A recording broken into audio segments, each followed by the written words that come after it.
Bonjour, monsieur Fiston. Je suis Bibi Chumwika Kaninda.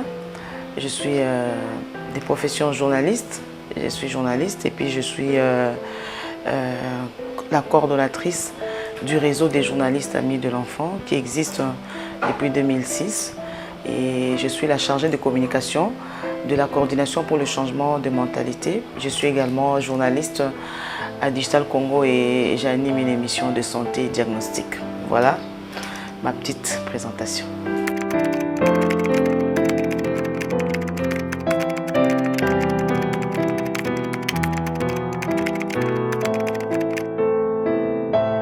J'ai étudié à l'IFASIC, je suis licenciée en édition du livre, mais au niveau du premier cycle, j'avais fait le journalisme comme tout le monde. Et à la licence, j'ai préféré faire l'édition du livre, même si je ne l'exécute pas, je me suis plus lancée dans l'audiovisuel, mais c'est ce que j'ai appris à l'école. Et après, j'ai commencé à faire mon stage professionnel, académique plutôt, professionnel, pardon, pendant 1 année et demie à Antenne A. Et puis, quand j'ai obtenu mon diplôme de graduat, j'avais d'abord interrompu avec les études. Je suis allée travailler à la radio, télé, Message de vie, chez le pasteur Coutinho. Là, je fais pratiquement 3 ans. Et après, j'ai quitté. Je suis allée à la radio, une autre chaîne chrétienne, chez le pasteur Sony Kafuta. J'avais fait effectivement 5 ans. Et de là, je suis allée à Digital Congo. C'est là que j'ai fait beaucoup de temps. Et quand j'étais chez Sony Kafuta, j'animais une émission École de leaders. Et quand on m'a découvert, pendant que je faisais mon émission, on m'avait confié la charge de la rédaction. Donc je m'occupais du desk, je m'occupais de la rédaction française à la RTAE. Et à Digital Congo, je gère une émission de santé et puis je suis présentatrice du journal télévisé et du journal parlé. Et voilà, pour l'instant, je suis à la coordination pour le changement de mentalité et je suis la chargée de communication de cette structure qui est rattachée à la présidence de la République. Voilà mon parcours. Et c'est depuis 2015 que je gère les réseaux de journalistes amis de l'enfant RJAE qui a pour mission de défendre les droits des enfants à travers nos productions, les émissions, les reportages, les enquêtes sur le terrain. Et il nous arrive de faire des déplacements au niveau de l'intérieur du pays pour recueillir toutes les informations liées aux enfants et puis pour défendre justement les droits des enfants dans tous les domaines, que ce soit dans le domaine de la santé, dans le domaine de l'éducation, dans le domaine même de la justice. Donc on est là et nous travaillons aux côtés du gouvernement congolais pour défendre les droits des enfants parce que les enfants sont des êtres vulnérables et souvent, la plupart des enfants ne connaissent pas leurs droits et nous, comme on a pris l'option de défendre leurs droits, nous les défendons à travers la plume, à travers nos productions en tant que journalistes.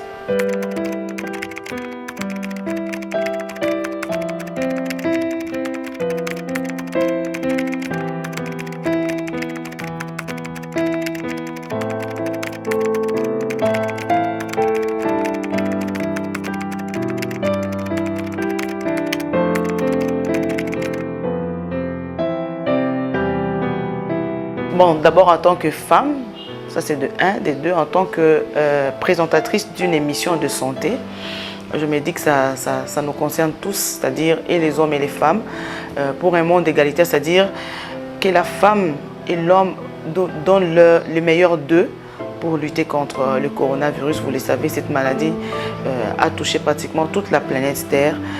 Pratiquement tous les pays du monde sont touchés et la femme en tant que femme, elle a des droits de lutter contre cette maladie à travers tout ce dont elle dispose, c'est-à-dire elle peut, comme moi en tant que journaliste, je peux faire des émissions pour lutter contre cette maladie, je peux apporter un plus, hein, je peux contribuer à la prévention de la maladie par la sensibilisation de la population, hein, en faisant la prévention, en faisant plutôt la promotion des gestes barrières. Donc je peux demander à mes concitoyens d'utiliser les masques, de ne pas oublier d'avoir chacun dans son sac un gel hydroalcoolique pour désinfecter le main et de respecter la distanciation comme il nous est recommandé par les autorités sanitaires. Voilà ce que nous pouvons faire à notre niveau. Donc on ne peut pas dire que cette affaire est réservée uniquement aux hommes. Les hommes comme les femmes doivent tous mettre la main dans la pâte pour lutter contre cette maladie.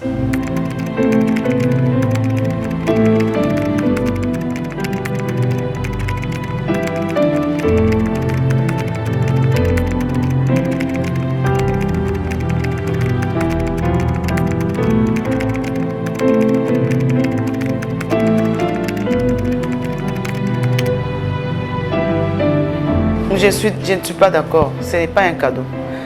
Quand nous allons à l'école, nous allons en commençant par le bas âge, à l'école primaire jusqu'au niveau de l'université, il n'y a pas de cours spécifiques aux hommes et aux femmes. Donc tout le monde accède aux mêmes cours, tout le monde accède à la même formation. Donc je dis que tout le monde peut aussi accéder au même poste. Donc la femme peut accéder à un poste qu'un homme peut occuper. On a besoin plus de la compétence. Donc moi d'ailleurs, je suis pour que les femmes soient au même pied d'égalité. Quand on dit au même pied d'égalité, cela ne veut pas dire que la femme devient impolie, la femme ne respecte pas l'homme en tant qu'homme, mais non, le respect doit être mutuel. Autant que l'homme respecte la femme doit aussi respecter l'homme. Mais c'est au niveau des compétences. C'est qu'un homme, une femme peut diriger autant qu'un homme. Donc une femme peut diriger une église, une entreprise, elle peut diriger une association autant que l'homme. On a plus besoin de la compétence, on n'a pas besoin du sexe à ces niveaux. Donc moi je suis pour que les femmes de la RDC, d'ailleurs j'encourage l'initiative du président de la République qui voudrait que au moins 30% des femmes puissent être représentées dans les instances de prise de décision. Mais je voudrais qu'on aille plus, qu'on ne s'arrête pas à 30%, que nous allions plus. Pourquoi pas que nous ayons un quota égalitaire, donc qui est 50-50. Donc autant on a 50 hommes, on a aussi 50 femmes et on voit. Parce qu'il y a aussi des femmes qui sont plus aptes que les hommes. Il y a des femmes qui sont plus... Même si je ne peux pas parler en termes d'intelligence, mais en termes de capacité, de compétences, il y a des femmes qui se défendent mieux que les hommes. Donc je crois que la chance peut être donnée à tout le monde. Il suffit que la personne assume bien ses responsabilités, travaille bien comme il se doit. Et on a toujours, en termes de travail, on a toujours besoin des résultats. Lorsqu'une femme s'engage, comme l'homme peut s'engager à un truc, on attend les résultats. Si les résultats sont satisfaisants, je crois qu'il faut donner la chance à tout le monde.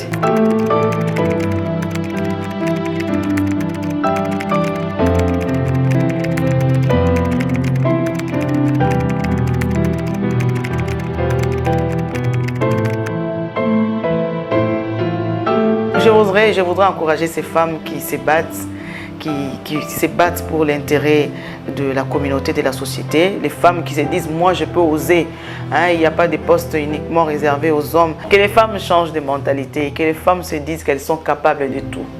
On n'est pas seulement là pour être au foyer. C'est vrai, il faut assumer les responsabilités en tant que femme ménagère, mais nous ne devons pas nous arrêter là. Nous devons aller de l'avant, contribuer au développement du pays. Donc nos mentalités ne doivent pas rester comme les mentalités de l'ancien temps. Et il y a quelques années, voilà, on gère le ménage, on s'arrête là, on attend que les enfants reviennent de l'école pour s'occuper de... Non, il faut aller plus. Une femme qui a étudié peut accompagner les enfants, même dans les devoirs à domicile, au lieu d'attendre seulement que le papa soit là. Il y a quelques années, on privilégiait plus les études des hommes, des garçons que des filles. Et il y a aussi quelques années, il y a pratiquement plus de 10 ans aujourd'hui, il y a une option qui a été prise pour que toutes les filles aillent à l'école.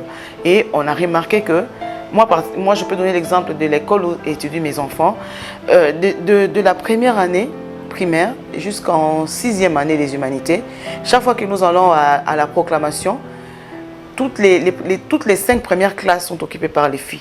Donc la femme, si elle ne s'ignore pas, elle est capable de faire plus. Il faut s'accepter et se dire que telle chose je peux l'accomplir, telle chose je peux l'accomplir, ce n'est pas réservé aux hommes, je peux aussi le faire. Et quand on veut, on peut. Et quand une femme gère quelque chose, on dit, nous mettons un peu tout, hein, on met le cœur, on met l'amour et le travail a toujours été bien fait. Il y a une femme qui nous a présenté aujourd'hui pratiquement sur les grandes artères de la ville de Kinshasa, il y a le robot intelligent. C'est une conception d'une femme. Donc, j'encourage toutes ces femmes-là à travailler, à donner le meilleur d'elles-mêmes.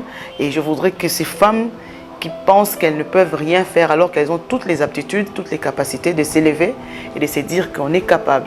Quand on veut, on peut. Mais quand on se néglige, on se sent inférieur à l'autre, on ne pourra jamais exceller dans ce qu'on veut faire. J'encourage toutes les femmes à faire plus, à travailler et aller de l'avant.